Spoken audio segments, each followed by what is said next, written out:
Язык, бесспорно, главный и неисчерпаемый родник наш. В 1833 году Святейшим Синодом был издан указ о проведении богослужения на инородческих языках. Все это требовало переводческой работы и издания учебников и книг для духовного чтения. Русским миссионером протоиереем Стефаном Поповым был издан первый букварь на венкийском языке «Тунгусский букварь» в 1858 году Московской синодальной типографии.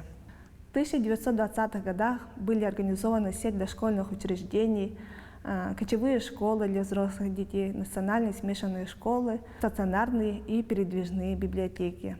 В 1932 году был утвержден латинский алфавит, были установлены правила литературного языка, и с этого момента началось издание учебных пособий, учебников и книг для обучения языка. Наибольший вклад в дело изучения эвенкийского языка внесла Глафира Макарьевна Васильевич, большой друг эвенкийского народа.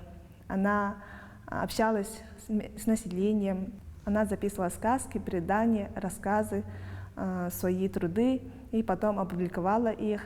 И в ходе своих поездок, экспедиций она собрала материал для первой эвенкийской азбуки. Особая заслуга в изучении говоров якутских эвенов принадлежит Клавдии Александровне Новиковой и Любовь Давыдовне Рижис. Они в 1933-1934 годах провели более 1,5 лет с местным населением, изучали язык и составили первый эвено-русский и русско-эвенские словари. Эти книги представляют собой одну из интереснейших страниц в развитии литературы Якутии. И мы рады представить эти уникальные экземпляры в электронной библиотеке Национальной библиотеки Республики Саха-Якутия, а также представить новую виртуальную выставку первых учебных изданий на языках коренных малочисленных народов Севера.